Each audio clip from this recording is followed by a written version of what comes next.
nearest time. It will continue until our victory, and I'm sure of it again.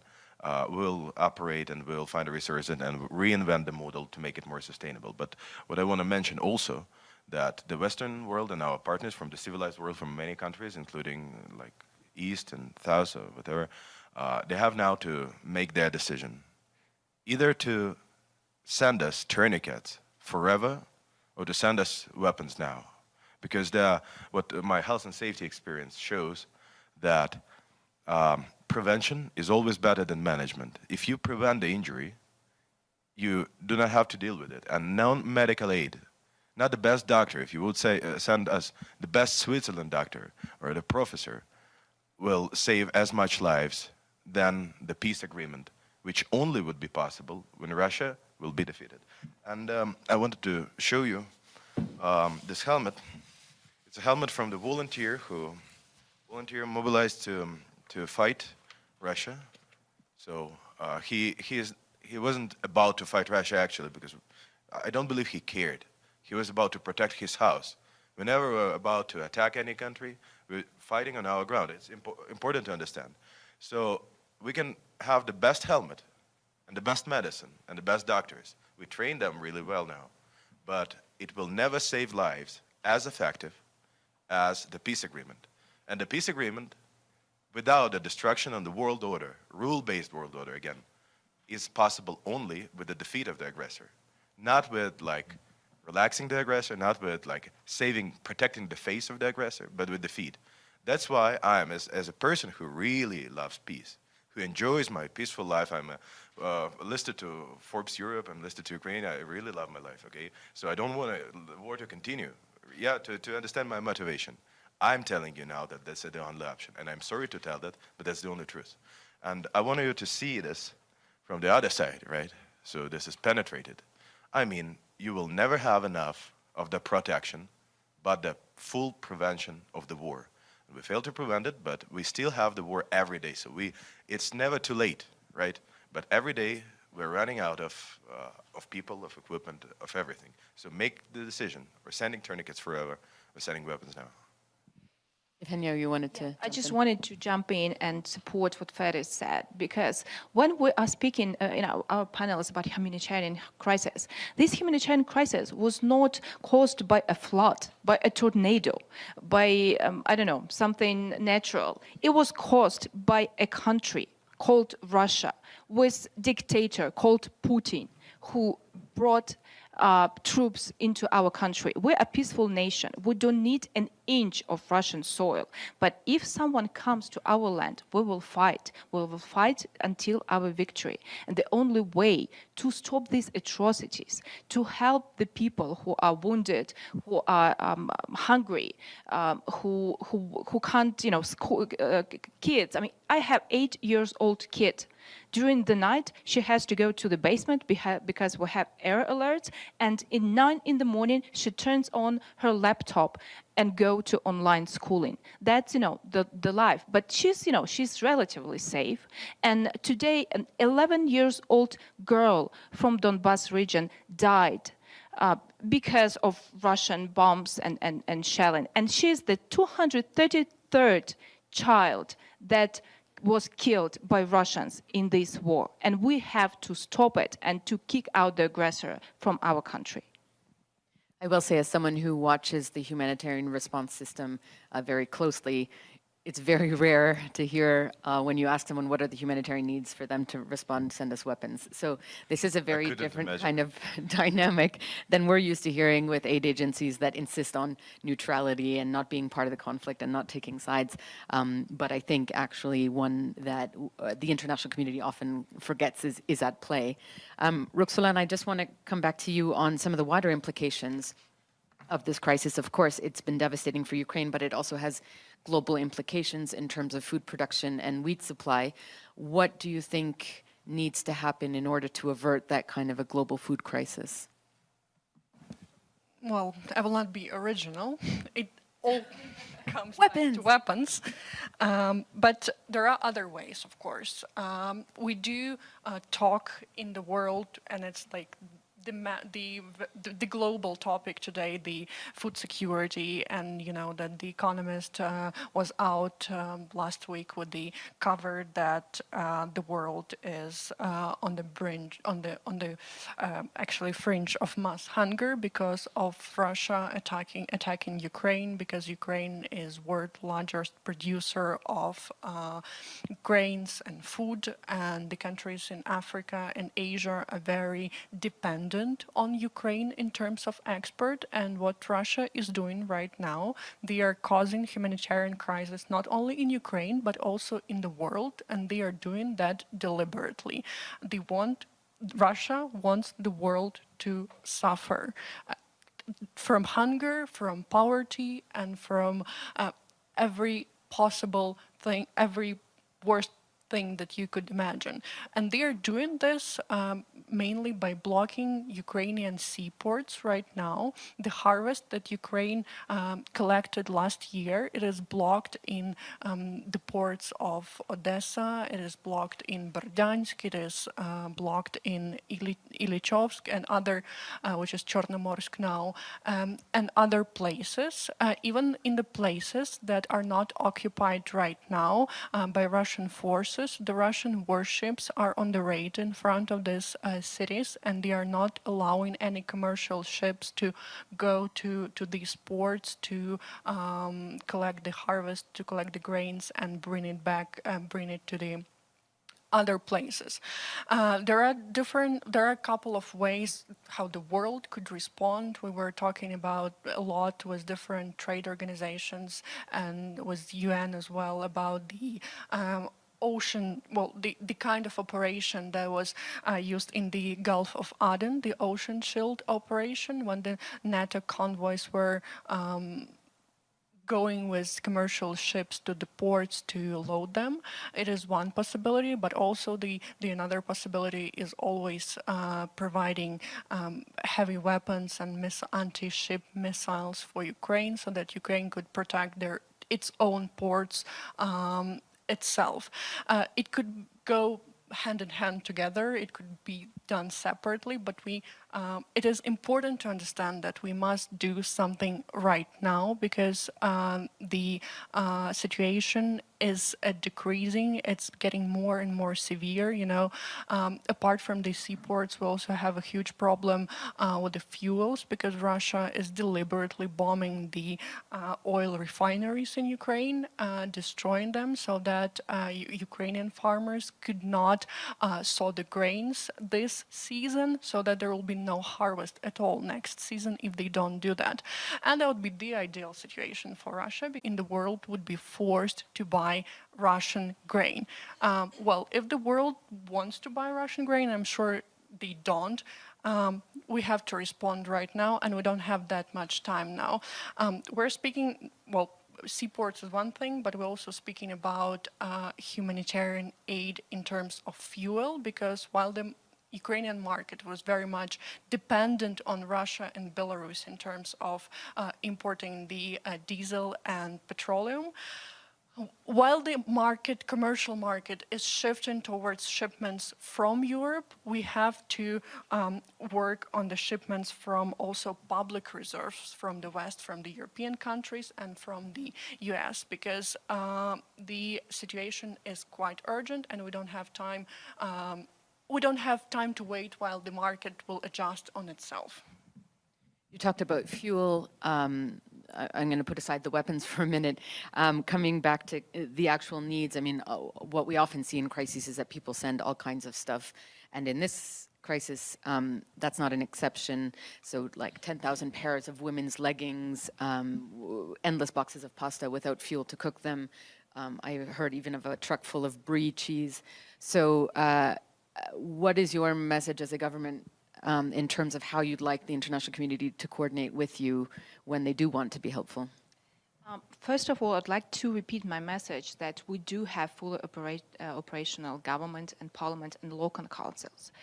So it's not like the situation that, I don't know, United Nations helicopter is just sort of bringing packs of food and putting them on the ground. We do have the system of bringing the aid into the different regions and the stocks and hubs from which this help goes to the communities that need the most. Of course, at the very beginning of this full-scale invasion, we had a lot of trucks with food and this water supplies. But now the most urgent need is medicine, is money. We need financial aid because we spend so much money on the war that, I mean, we need to finance the social needs. We have these displaced people inside of the country. They lost their jobs. They need to have some sort of income. Our GDP has dropped for 30% because our factories are bombed. Part of the territory is occupied. As Roxolana said, the fuel, the diesel and petroleum, because we had to change the whole logistics of bringing these to Ukraine. And of course, there is a shortage of petroleum and diesel right now. And I mean, for example, Poland gave can mix the number, but a pretty much big amount of petroleum from their reserves as a country. And also, I think that, as I said, I mean, I can call any minister or any, like governor from the regions. If you want to, I don't know, rebuild a school or rebuild a museum or try to save the cultural heritage or help the library, you can ask that and we'll help you to do the direct help to, to concrete region, to concrete, if you have, I don't know, you want to help kids, we have the organizations, we have the Ministry of Social Affairs. We will bring your help to the person that is on the ground, NGOs working on the ground, and delivering this help directly. I think what we've heard certainly from the humanitarian community is if there was ever a crisis in which all of the pledges to localize aid delivery could become reality, it is this one, because you have a functioning government, because you have so many resources in place. And if aid can't be localized in Ukraine, then when will it ever happen? So there's a call to that. Fedor, did you want to jump in? Yeah, I wanted to add something. I believe you're expecting for some, suggestion for those millions of people all over the world who are willing to help. And we really have amazing support now. I believe in the power of the horizontal self-organization, the decentralization. That's what really leads the world to success, in my humble opinion, in the last years. And our system is anti-fragile. It proved itself to be anti-fragile because it's extremely decentralized. As Eugenia mentioned before, like 20% of our citizens who stayed in the country are now volunteers. So sorry to interrupt, how does the international community tap into that network? There are some prominent organizations. One of them developed the Ukrainian Global Shapers community called SUN, Support Ukraine Now. But generally, there are people from different countries on the ground, in the regions, different. I meet them in Odessa, in Mykolaiv, even very close to war zone, surprisingly close to war zone. They're very brave.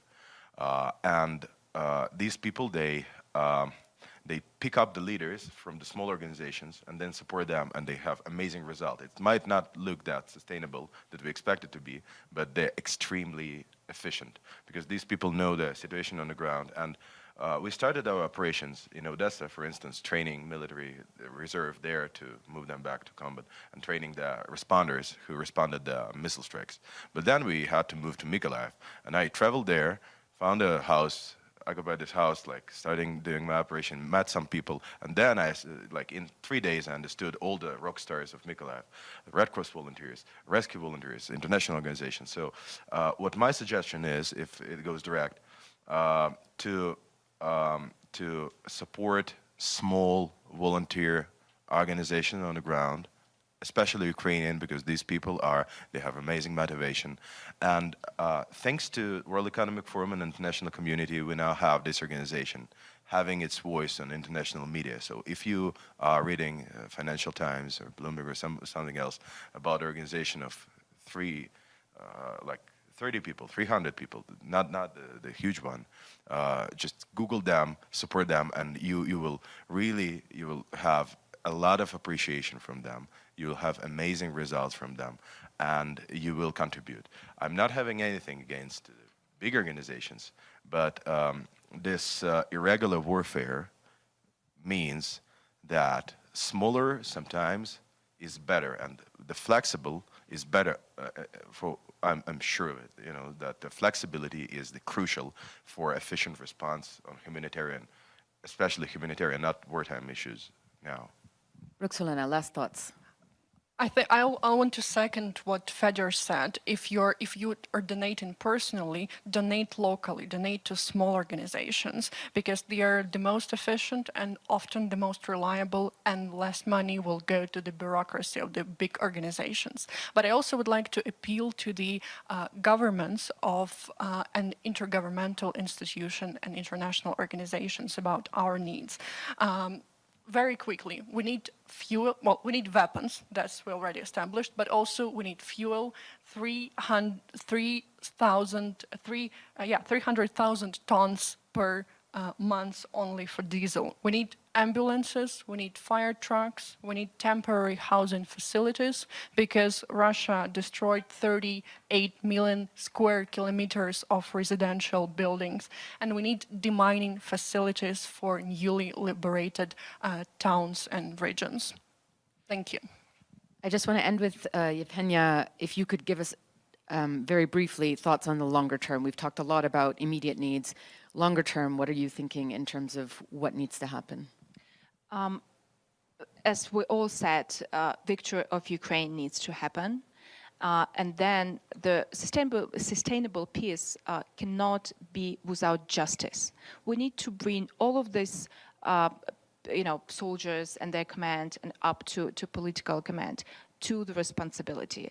This evil cannot go unpunished, because it will be repeating in other corners of the world. And I'm pretty sure that we will end up creating a special tribunal, as it was in Nuremberg after the Second World War. Because already we have the cases of 13,000 of war crimes committed in Ukraine. And if we do not end this war by winning, this number will grow and grow and grow. And the price tag for the lost infrastructure will grow as well. And of course, we'll need the new Marshall Plan for Ukraine to rebuild the country, to establish economy. And Ukraine, I'm sure, needs to be a part of European Union, a full member of European Union, because we chose these European values, we're dying for them, and we want to be inside of the Union and be part of European family. Another example of how humanitarian response can't really be separated from the wider political and military context. So thank you very much for your attention. Thank you to the three of you for making a long journey and giving your insights on what's really happening inside the country. And there will be a special address by the Ukrainian president at 11:15, I believe, today. So you can stay tuned for that as well. Thanks very much.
has been known for being very pragmatic, being very nimble, being very adaptive to deal with the changing environment. Yeah, May I jump in? Yeah, size matters.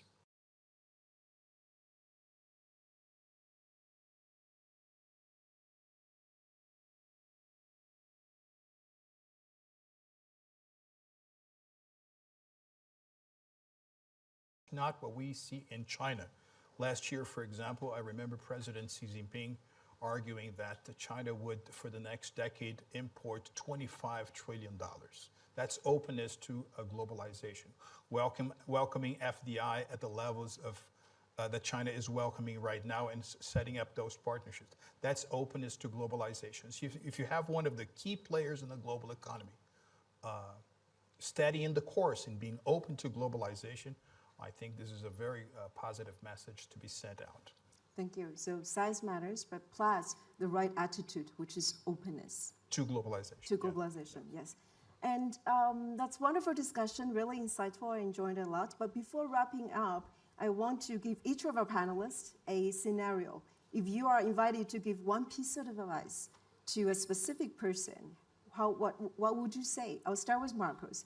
A multinational company wants to expand to China, but have worries in mind, including even a remote potential of sanctions and the supply chain disruptions we just mentioned. What would you say? Well, I think the level of openness in China will continue to be steady or go up.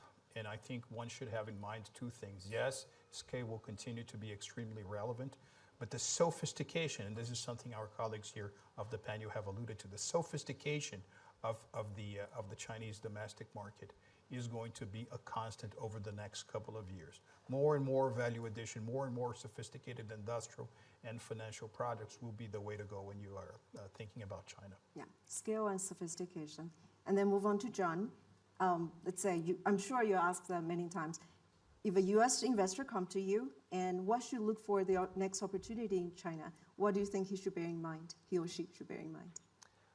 Well, I think it's the same thing I would tell the investor, whether they're investing in China, the United States, or anywhere in the world. Look at the fundamentals. Look at the fundamentals of the company, the management team, the strategy, but also look at the regulatory landscape as well, and make sure you have done your diligence before allocating capital that you've been entrusted to help grow. So fundamentals and your own due diligence. And Jonathan, and we talk about tech a lot. Now, a lot of Chinese tech companies are going abroad. So what would you advise a Chinese tech company owner looking to building a global footprint? Sure. I think it's important to localize teams. So whatever country you come into, have local teams with local leadership there that fits in well and can communicate well on the ground to build the operation. I also think China offers, the world's very interested in that. We keep talking about this 1.4 billion consumers. So I think what you can also offer partners around the world is be a bridge, a trusted bridge back into China also. So I think focus on bringing something to the table, which is really acting as that bridge that can help partners get entry points into the China market. And then I'd also say trust is very important. I mean, you have to get trust, you got to give trust. So I think there's got to be a focus on that. So bridge and trust. Yep. And Professor Juning, there are 11 million Chinese graduates hitting the job market this year, and largest in history. Some of them are your students. So what would be your piece of advice to a young Chinese graduate looking for a job? Well, I think they should listen to this panel about the exchange of ideas. And I think they should, hopefully, I think that they should remain, as we discussed in this session, remain positive for the longer term and be prepared for the shorter term. Be prepared and remain positive. Ying, you have the last word. What would you say to a young Chinese woman, just like you, wants to start her own company? So I'm a mother of 3, and my kids needs a lot of my time, and I feel very lucky with 2 things. One is that you really need great partners and a great team, that you can rely on, because there are times that you're just not available. And secondly, that you need to find something that you feel your kids in the future generation can also benefit. So that keeps the passion going. And I'm very motivated to eliminate as many diseases as possible with our technology. Thank you, Ying. And with that little personal touch, we have to wrap up our discussion today. Thank you very much for participating. And this is a special year. One thing we need to mention is we commemorated the 5th anniversary of the Nixon visit to China. It's worth remembering that the collaborative advantage we had and we can unleash moving forward. Thank you for joining this year's Taixing debate, and I'll see you next year. Thank you.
distinguished heads of governments, distinguished heads of states, of course, dear partners and friends of the World Economic Forum, a very cordial welcome to the annual meeting 2022 in the spring of Davos.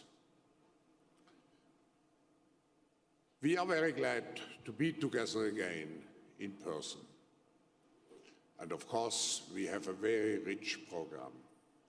The theme of our coming together is history at a turning point. Government policies, corporate strategies. We will focus the program mainly on 4 different areas. First, the war in Ukraine, the aggression on Ukraine. And I have the particular pleasure to welcome a very strong delegation from Ukraine among us, composed by members of the government, composed by members of the parliament, by the mayor of Kiev and his brother and other mayors, and of course also by the young generation. Can I ask all our participants from Ukraine to stand up and to give them a special welcome?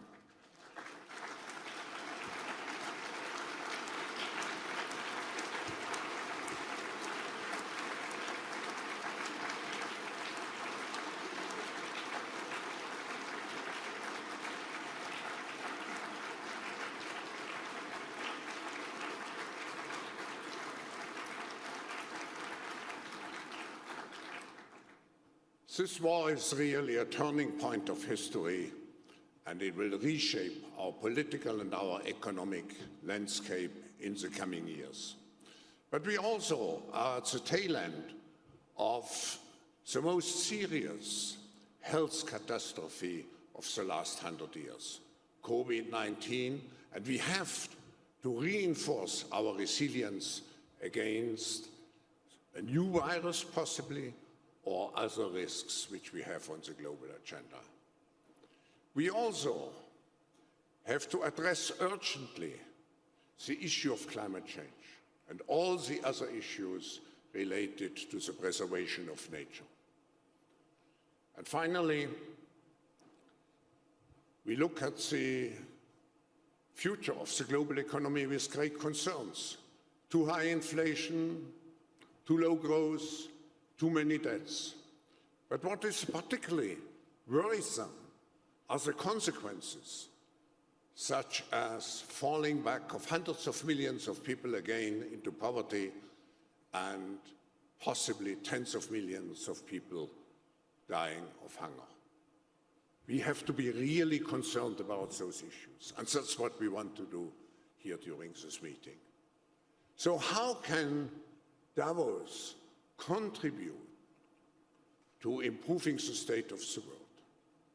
First, we know that all those challenges cannot be met by governments alone, by business alone, or by civil society alone. We need collaborative efforts.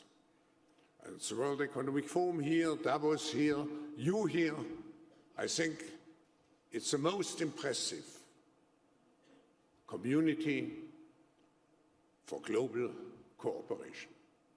Second way of contributing to make this a better world is to look at all those issues in a holistic way. Political, economic, social, and ecological dimensions of every issue today are intertwined. So here we are, and you may ask, why do we have 400 sessions? It is to deal with all the aspects of our global system. And finally, when I looked at the short video, I was thinking, should we have an atmosphere of optimism or pessimism. I think we should be joyful and grateful that we can meet again here in person. It's so important because confidence can only be built by personal contact. But let's also be clear. The future is not just happening. The future is built by us, by a powerful community as you here in this room. We have the means to improve the states of the world. But two conditions are necessary. The first one is that we act all as stakeholders of larger communities, that we serve not our only self-interests, but we serve the community. That's what we call stakeholder responsibility. And second, that we collaborate. And this is the reason why you find many opportunities here during the meeting to engage into very action and impact-oriented initiatives to make progress related to specific issues on the global agenda. So I'm sure that we will have a very successful meeting by working together. And it's now my great pleasure to introduce the President of the Swiss Confederation, Ignacio Cassis. And I want to use this opportunity, Mr. President, to thank you for the great hospitality, for the cooperation we had with our host country since over 50 years to make this meeting possible in Davos. And I want to thank also the representatives of the canton of Graubünden and the authorities and the population of Davos. Thank you for your great hospitality here in this global village of Davos. Again, a very cordial welcome to all of you, but in addition, I should say at the end, and I spoke about the forum as a stakeholder community, I would like to, in addition to the political representatives, the forum is the International Organization for Public-Private Cooperation. So your presence, the heads of over 50 governments, the ministerial delegations, is so important. But I want to thank you also, our partners, our business partners. You have kept your loyalty to the forum despite the fact that we couldn't meet for quite some time. And I want to greet also the representatives of our young generation, which we have here, of our social entrepreneurs. So it's really the best mix to make progress in dealing with the issues on the global agenda. And now, Mr. President, I invite you to take the floor and to give us your welcome address. Thank you.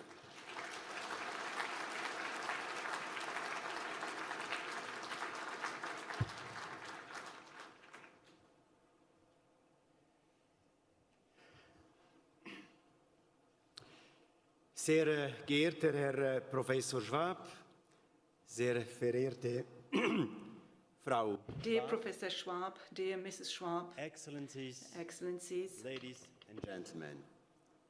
The annual meeting in Davos is a retreat from everyday life. The distance is intentional, but being removed from everyday life does not mean being removed from reality.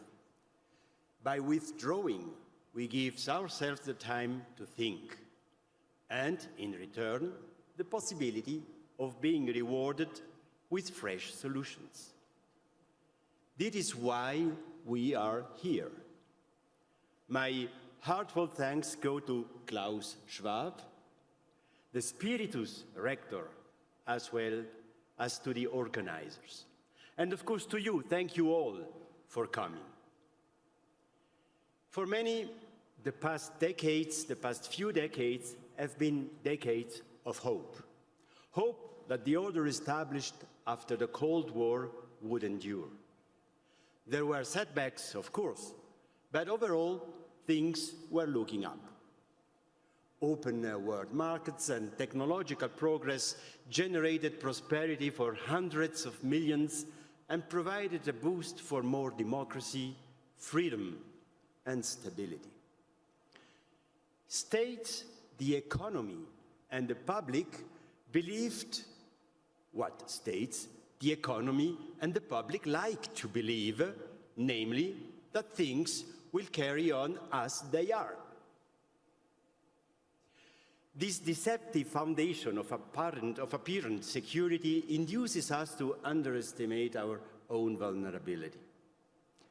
Those who believe that the factors that contribute to success are constant easily overlook the risks of growing nationalism, hunger for power, and protectionism. But suddenly, the foundations upon which such hopes are built fall apart. One crisis collides with the next. First, the financial crisis, then climate change, the pandemic, and on the 24th of February, Russia's attack on Ukraine. Almost overnight, this war of aggression reduced the sovereign state to rubble, turned cities into graveyards, robbed the people of its livelihood, and shattered an era of hope. This war has a total disregard for everything the community of states has achieved in decades of civilizational progress. In view of this brutal violation of international law, especially international humanitarian law, Switzerland has strongly condemned the war and adopted the EU's sanctions. Meine Damen und Herren, Ladies and gentlemen, Switzerland's clear stance has surprised many. There were questions at home and abroad, questions as to how this could be compatible with our neutrality.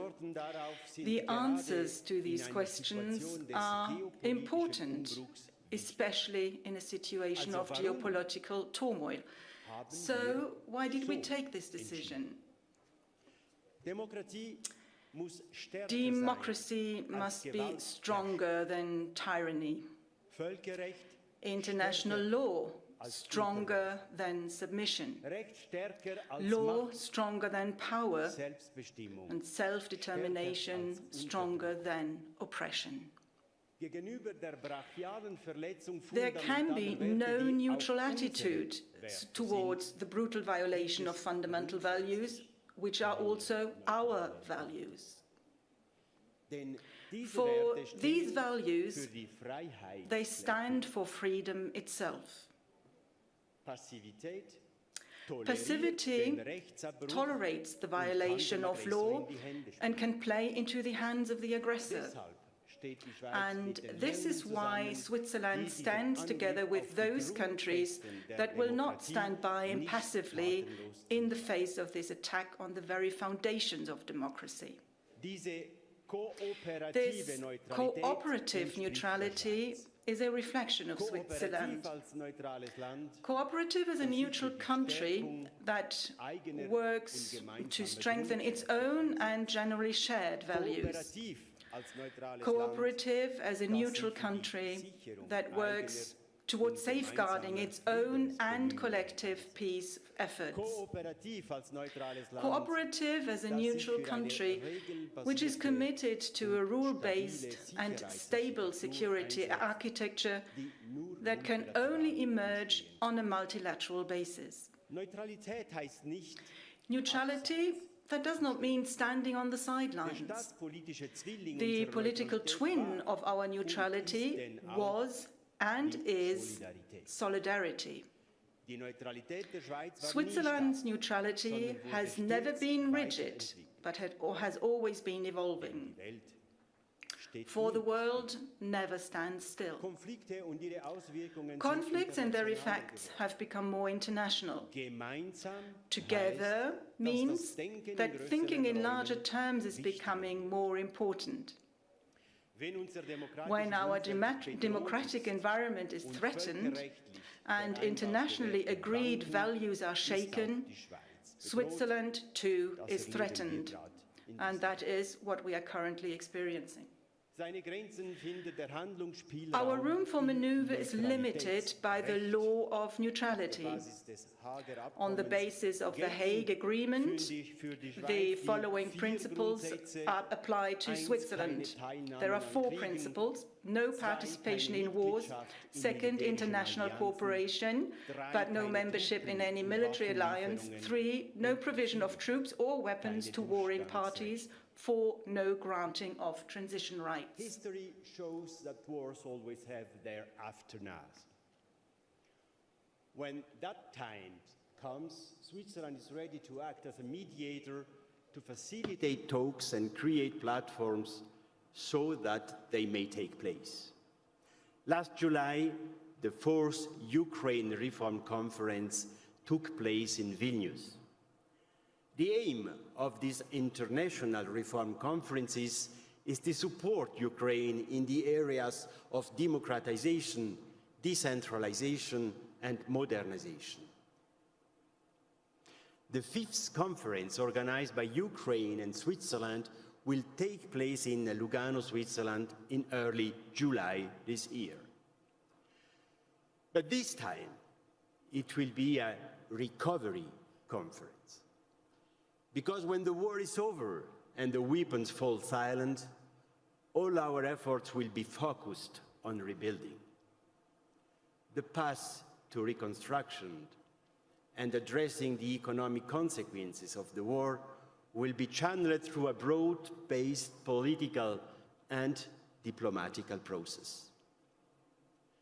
The conference in Lugano will provide an opportunity to discuss this complex path to recovery with all key stakeholders for the first time. It will mark the international kickoff for the recovery process for Ukraine. Last week, 40 countries and 18 international organizations have been invited to attend this high-level meeting. And Switzerland is offering to host follow-up conferences to address further steps if necessary. Even if the end of the war is not yet in sight today, it would be unforgivable to wait any longer before starting to reflect on how to organize such efforts and on the role of national and international institutions, and so risk losing valuable time. I'm truly delighted to be able to host the conference in my home canton of Ticino. Mesdames et messieurs, la guerre est synonyme d'instabilité. Ladies and gentlemen, war is synonymous with instability. The safety, or rather geopolitical security architecture is being shattered, and other principles of civilization as well. Against this backdrop, there are many questions. We will discuss those questions as part of this World Economic Forum. There is a risk of increased polarization, that is a reality, but what does it mean for global markets? What does it mean for economies and for prosperity at the end of the day? Let me outline 3 scenarios which may serve as a starting point for your discussions. The first scenario, which brings the highest risk, is that of sectoral globalization. The forming of blocs leads to separate economic areas as well as closed regional networks. This is a model that entails considerable risks, including polarization, exacerbated hegemonic politics, cold wars over trade, a weakening global regulatory system, a blocking of trade, which means serious threats to prosperity. The second scenario is that of a weighted retreat from hyperglobalization. It comes with strategic calculations for renationalizing resources, value chains, and production processes of systemic importance. This will lead to reduced interdependence, less risk, and fewer suppliers. The trade-off is higher product prices, since this targeted refocusing inevitably brings efficiency losses. This second scenario could possibly represent a transitional solution. Now, the third and last scenario is one of stronger, targeted multilateralism. And this is the way forward as far as I'm concerned. Both today and tomorrow, stronger, targeted multilateralism and a renewed focus on the core tasks is the way to get past the dashed hopes. Multilateralism must chiefly focus on those major issues that cannot be dealt with in isolation. Issues such as climate, pandemics, or extreme poverty. Issues such as global financial crises, trade blockages, or energy supply. We're seeing this today, issues such as the risk of war or mass migration. We cannot remain static in the face of the dynamic of our time. So let's think decisively about focusing rules and institutions on the most pressing geopolitical risks. The existing multilateral institutions, such as the UN or the Bretton Woods institutions, do cover these issues, but they are repeatedly blocked by conflicting interests. That tendency is increasing. And because timely and decisively multilateral action is imperative in these key areas, rules and reforms are needed to ensure well-established and bindingly accepted political coordination that is up to meeting these new challenges. Three scenarios, one broad framework. Perhaps your discussions will take you in other directions. That doesn't matter. What matters is that such discussions take place without moralizing and remaining open to a broad range of opinions. Solutions do not emerge from an exercise in groupthink. They emerge through open dialogue, because conversations are the basis for any new solutions. That is what it is all about here in Davos too.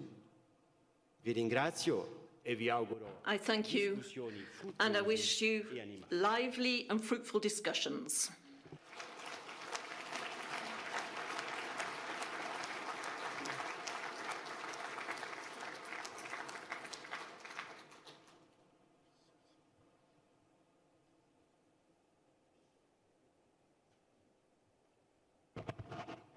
Merci, Monsieur le Président, pour votre Thank you, Mr. President, for those kind words. Thank you for your special address. And thank you for outlining the world as we know it. We are waiting now for our opening speakers, President of Ukraine.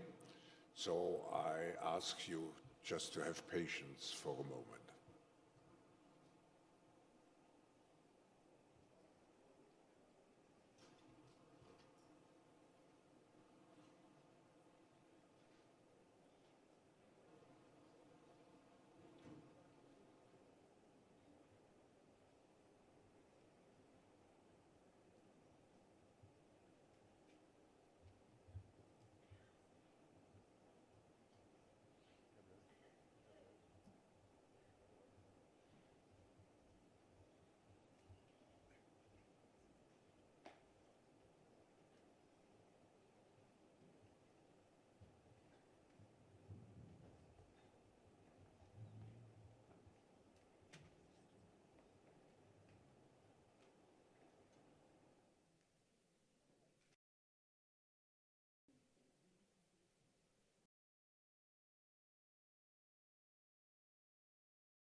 You-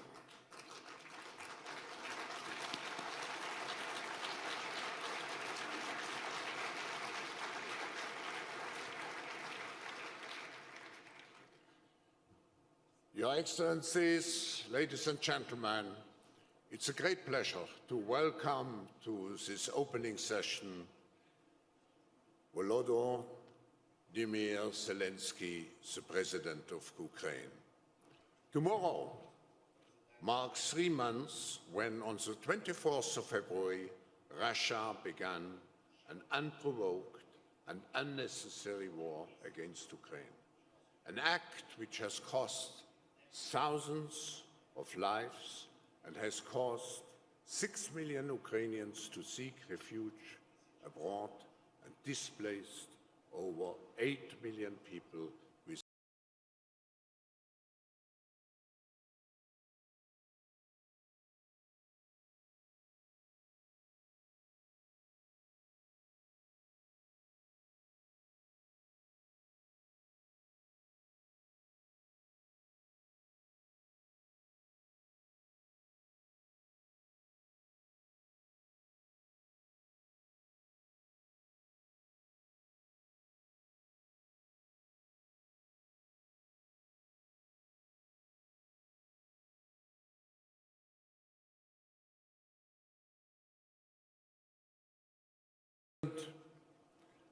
Now, on the first official day of the World Economic Forum Annual Meeting 2022, we convene in Davos at the most consequential geopolitical and geo-economic moment in the past decades.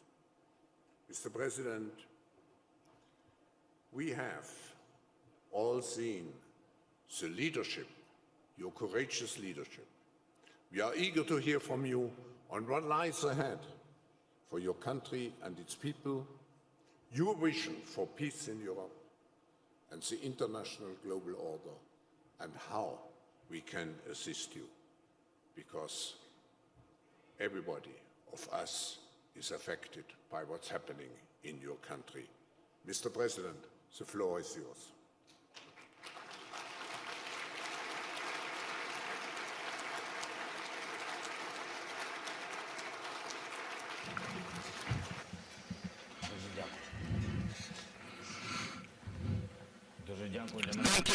Thank you.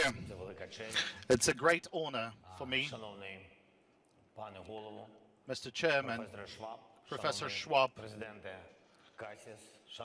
President Cassis, ladies and gentlemen. I'm grateful for the opportunity to take part in the discussions at the forum. The main theme for this year's Davos is history at a turning point, government policies and business strategies. This year, the words turning point appears to become more than just a rhetoric figure of speech. This is really the moment when it is decided whether brute force will rule the world. If so, the force is not interested in our thoughts, and there is no need for further meetings in Davos, as there would be no reason for that.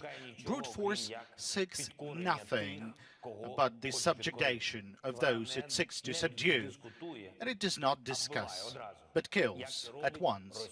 And Russia does that in Ukraine just as we speak today. By the way, look at the building of the former Russian house in Davos. It has been turned into a house of Russian war crimes. And this is an example of their transformation, that what Russia has done to itself by becoming a state of war criminals, and what it brings to the world. It inspires other potential aggressors to act. Instead of successful, peaceful cities, there's only black ruins. Instead of normal trade, sea full of mines and blocked ports in Ukraine. Instead of tourism, closed skies and thousands of Russian bombs and cruise missiles. This is what the world would like if that turning moment would not have a proper response from the humanity. It would resemble a large set of war crimes. So history remembers many moments when everything changed dramatically. For example, how several shots fired could kill millions of people.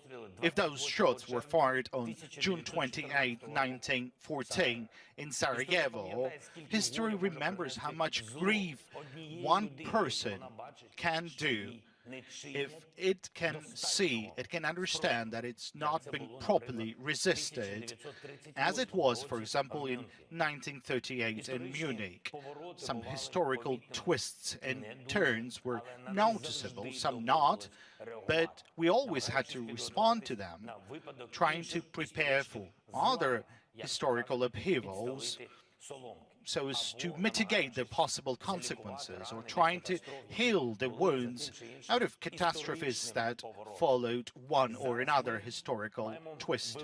And now we have a large collection of such responses. There's UN Charter with all these agencies, the OSCE, the IAEA, the WTO, and many other institutions. But are there enough of them to respond to what we have faced today? But is it possible now to try to adapt those institutions for modern challenges? Definitely not. We need to change the approach, not to respond, but to act preventively. And not only to adapt to new realities, what we have, but to create new tools, new precedents.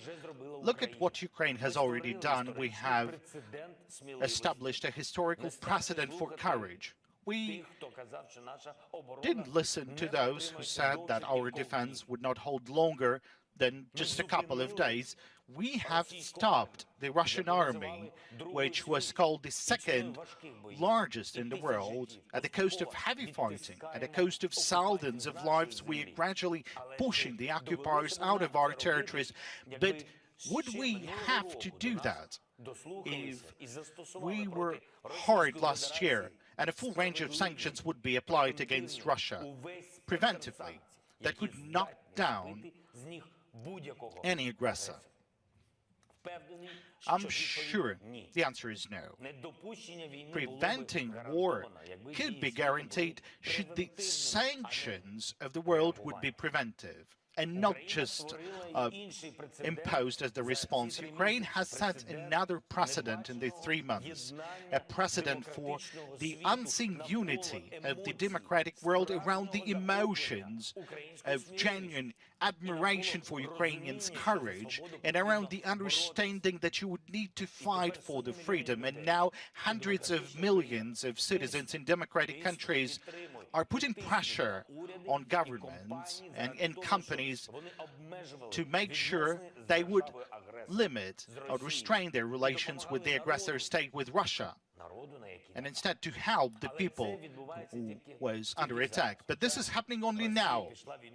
Even though Russia started its war against Ukraine back in 2014, we are grateful for this support. But if that happened back then, immediately, that unity, that pressure on governments, on companies for the stake of the fight for the freedom, would Russia start this full-scale war? Would it bring all these losses upon Ukraine and upon the world? I'm sure that the answer to this question is also no. Now we see that the world listens and believes Ukraine, but there's also a certain expectations of the world as to how the situation will be resolved, what tools will work, what new can we create to prevent such aggressions in future, and how do we stop the brute force that has challenged everything that we all cherish and value. That's what the turning point means. Ladies and gentlemen, don't expect for the fatal shots being fired. Don't expect for Russia using their special weapons, either chemical, biological, and even more so nuclear. Do not give the aggressor the impression that the world would not resist enough. Protect the freedom and regular, peaceful order in the world with the maximum efforts possible. This is what the sanctions should be. There should be maximum, so that Russia and every other potential aggressor who wants to wage a brutal war against its neighbor would clearly know the immediate consequences for their actions. And I believe there's still no such sanctions against Russia. And there should be. There should be Russian oil embargo. All the Russian banks should be blocked. No exceptions. There should be an abandonment of the Russian IT sector. There should not be any trade with Russia. This should be a precedent for sanctions pressure that will work convincingly for the decades to come and would support the peace. It is necessary to set a precedent for the complete withdrawal of all foreign businesses from Russian market, so that your brands would not be associated with war crimes, so that your offices, bills and goods were not used by the war criminals in their bloody interests. Values must matter, particularly when a full-scale war begins and the global markets are becoming destabilized, because someone there is simply neglecting the values. In that case, everyone suffers losses. We offer every company that leaves the Russian market to continue operating in Ukraine. You will have access not only to our market of 40 million consumers, but also to the common market of Europe. And your brands, your positions, they will only increase because you would truly support the protection of freedom. Our representatives here in Donbass can inform all of you on the details of the prospects that Ukraine opens for your businesses. Ladies and gentlemen, we offer the world to set a precedent for rebuilding the country after the war, which will show everyone who dreams of destroying the life of a neighbor that the war is not working. I invite you to take part in this rebuilding. The amount of work is enormous. We have more than $500 billion in losses. Tens of thousands of facilities were destroyed. We need to rebuild entire cities and industries.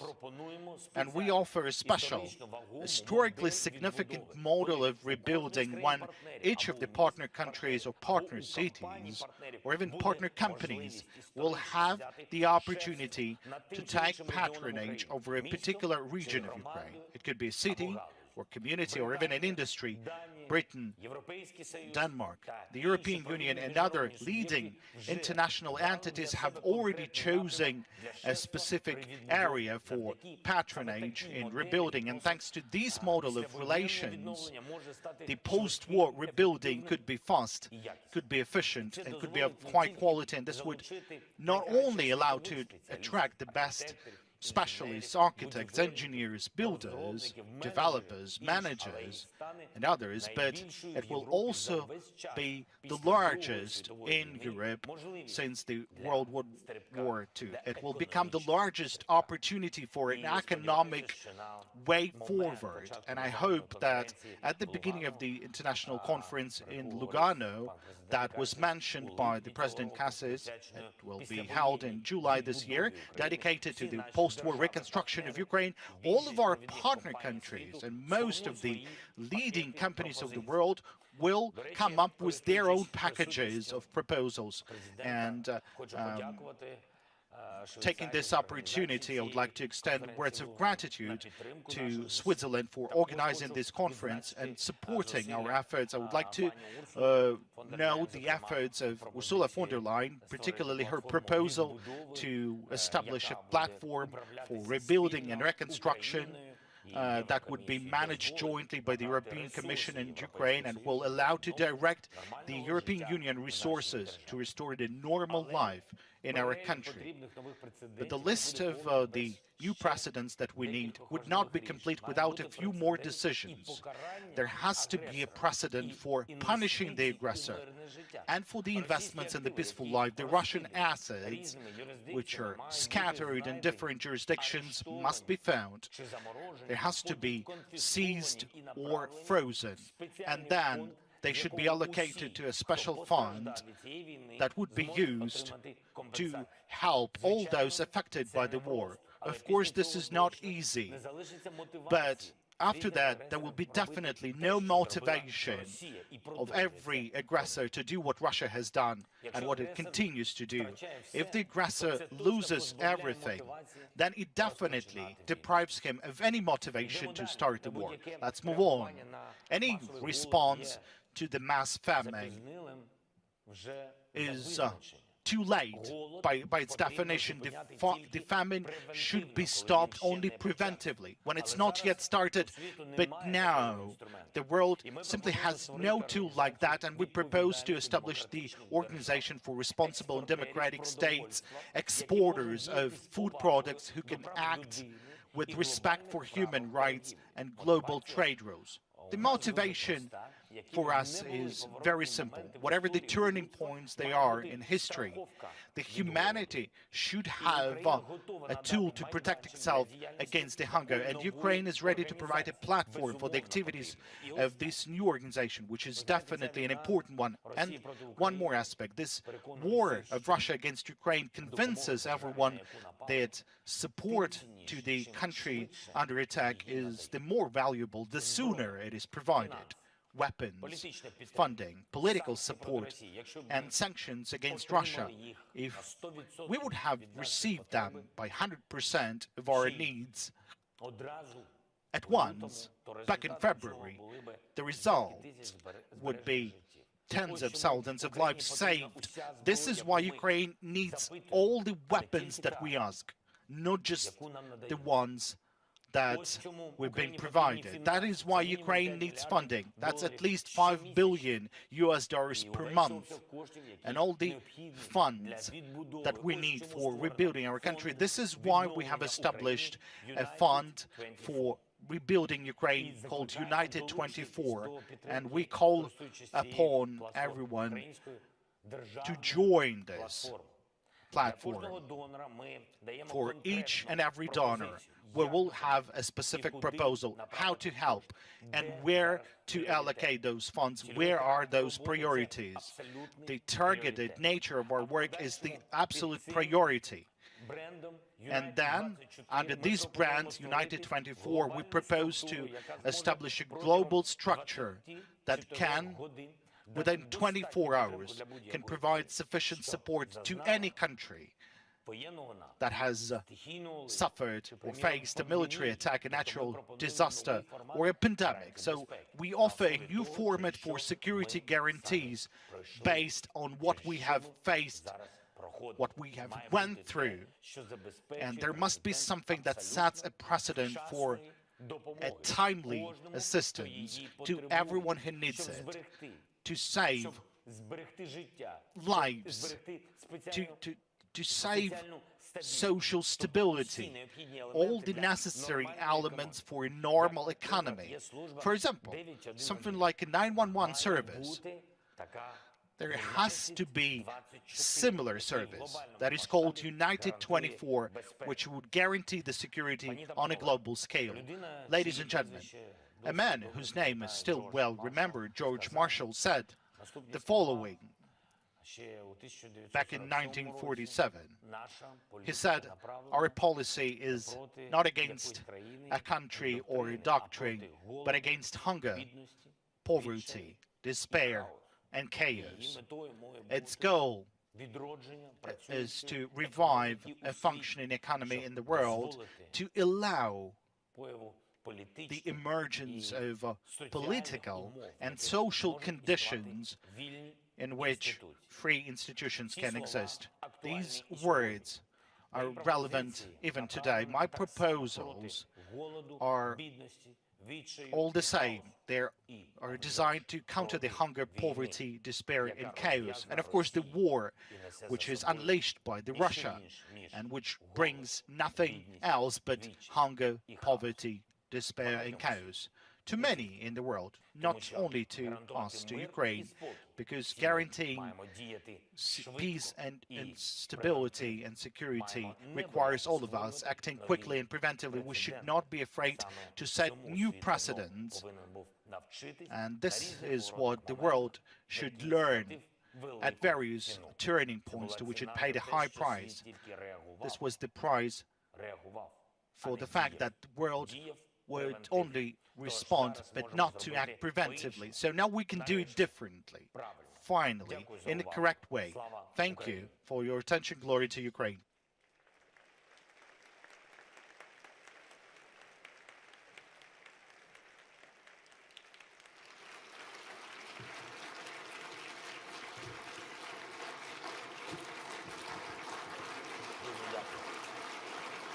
Thank you so much.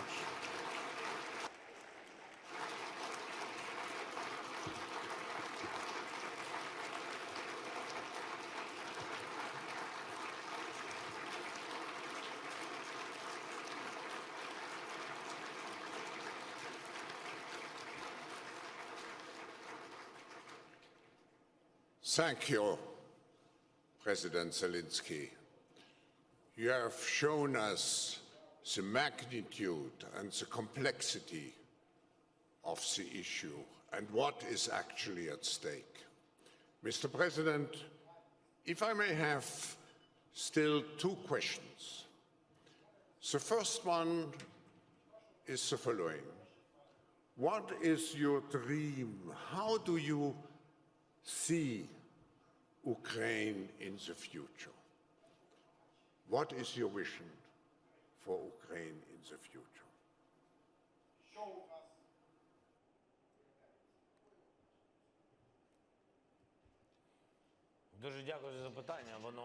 Thank you for this question. A complex yet simple one, a philosophical one, and very specific one.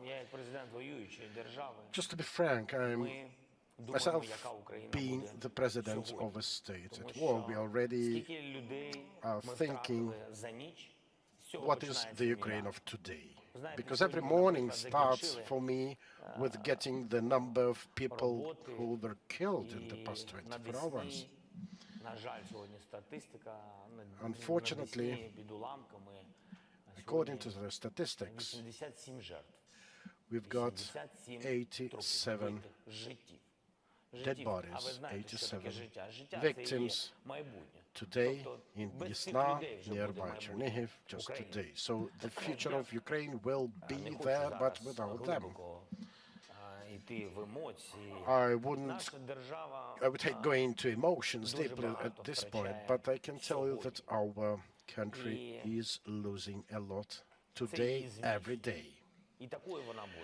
But it makes us stronger. We have to pay dearly for the freedom. We wage this people's fight for the nation, for its future, and definitely the victory is awaiting us ahead. I'm sure we will be a victorious state with unified people, unified by this victory. I'm really glad that we've resulted to be that strong. And I mean, the civilians, the military, we will be a strong nation with specific security priorities. As we do understand that with a neighbor like this, anything can happen anytime, and the war may repeat itself. We have to make it in a way, we have to create such conditions that people or businesses would not be afraid to exist in this country, to thrive in this country. Just to take an example of Israel. Speaking just of territory, this is a smaller state. This is not about historical importance, just geographically.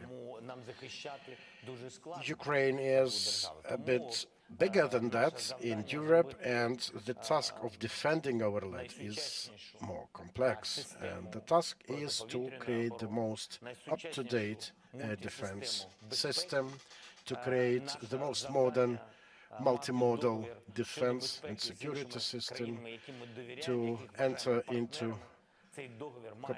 cooperative defense agreements with the countries we respect and we have trust in, and hopefully these documents will be approved by the parliaments of our partner nations to see that any chance for the aggressor to try enter our country in the future will be short-lived. Again, the future of this country is about people and businesses, about development of digitalization. We are not going to dwell into corrupt deeds or oligarchic institutions. Nothing on that will remain in Ukraine. Actually, there is nothing like this already in Ukraine. And I think this modern, this safe nation, this nation which is appealing to them, to the rest of the world, this is my dream of Ukraine. Thank you.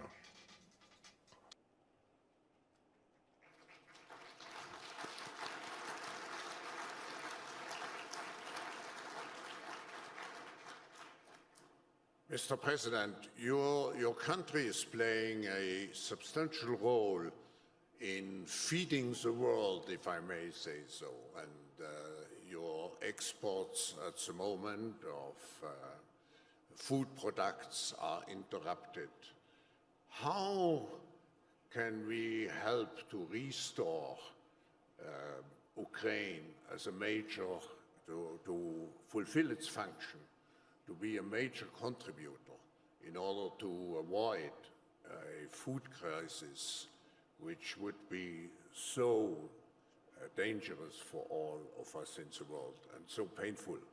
What can we do, and what can you do? What can we do for you?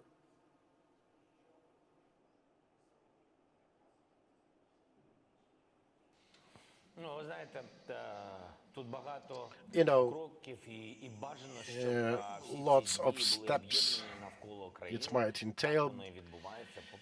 Best if these are in and around the country, which is happening at the moment to the larger extent. The priority matter is to deblocate our seaports. You know of our seaports being blockaded. The whole of the Azov Sea, most of the Black Sea, this has been done by the Russian Federation. And you probably know that they are stealing our grain on a daily basis. The Russian military are doing this, smuggling them by ships to other countries, and we need to react promptly on that. Our Minister of External Affairs is actively working with the peers and services in other countries. And actually, it's a tricky question itself, how you as a country can buy grains that you know for sure have been smuggled by Russians from Ukraine. So we work in this direction along diplomatic channels, and other countries have been assisting us on that because we won't be able to fight these Russian Federation's actions all alone. So another point is how to deblocate our ports, seaports. The European Union is engaged. I've talked to Boris Johnson, to Andrzej Duda from Poland, to Turkey, to Switzerland. We talked to the United Nations, asking for substantial, real steps towards establishing a corridor which would allow exports of our wheat, sunflower, and other grains, because otherwise there will be a deficit, and you know it will happen everywhere, in Asia, in Africa, everywhere. And this will be like, you know, a continuation of the energy crisis they launched the previous year. And with blockading our ports, they're doing just the same in the food realm. So we need to agree on a corridor, and Russia will not be able to stand against the leading countries of the world. We are able to export about 10 million tons from these ports, which will mean there will be no hunger in countries. There are options of doing it by railway, but we have many leaders of our neighboring countries, our friendly countries. We are talking to them, like the Baltic states, the representatives are here today. So we are talking how to use their facilities, their seaports on the Baltic to do it. So there is no single one-size-fits-all solution for that. Again, there can be no simple solution with a neighbor like Russia Federation.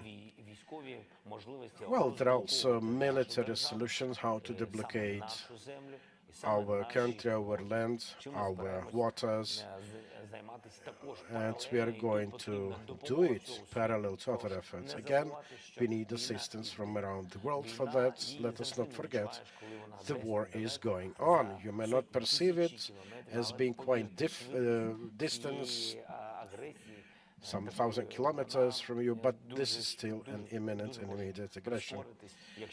And it can speed up if Ukraine fails. The blockade of seaports is one of those steps. They've ruined our refinery industry. Now we have problems with imports of fuel, petrol, diesel, so on.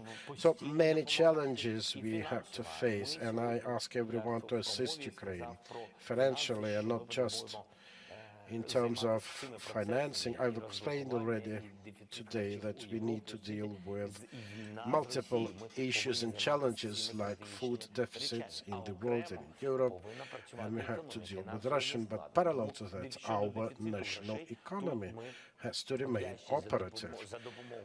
And financial assistance, and we are deeply grateful to international, particularly financial institutions, for their assistance, like the IMF. I'd like to particularly personally thank Kristalina Georgieva for her understanding. I would like to thank the United States of America for the support.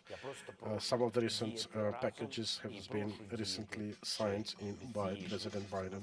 So we welcome it, but we want everything to come as fast as possible, because much depends on the speed.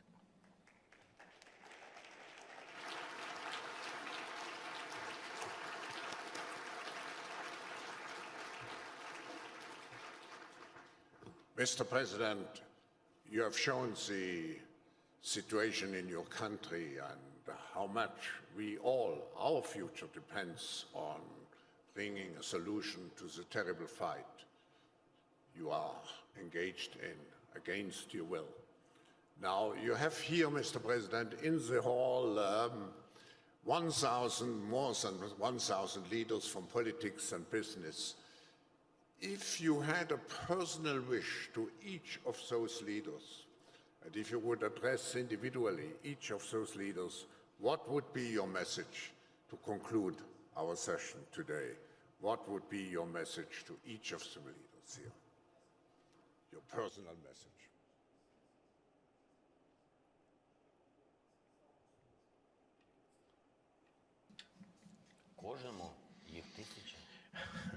To each one, 1,000 of them, I'm not sure I would have enough time.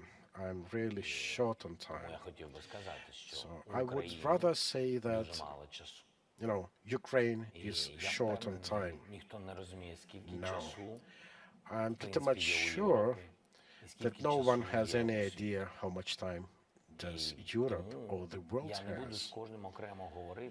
And because of that, I wouldn't speak personally to any one specific particular, because I think the world has to be united by this threat, by this war unleashed by the Russian Federation.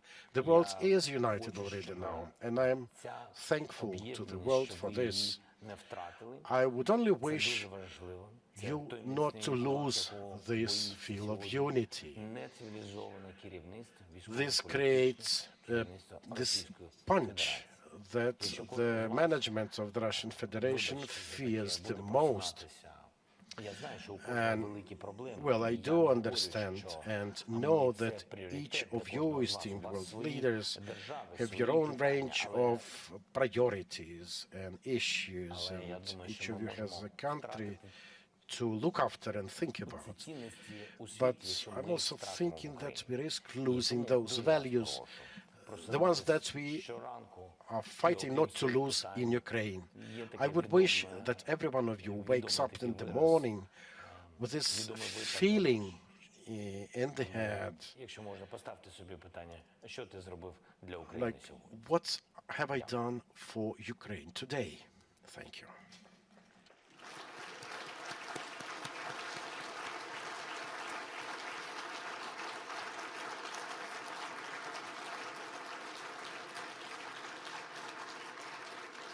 Mr. President, I can conclude this session by thanking you, by saying we are all united with you. Thank you.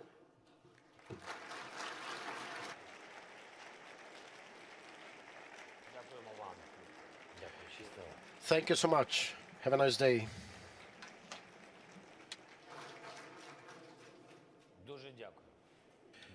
Thank you indeed. Thank you for your support.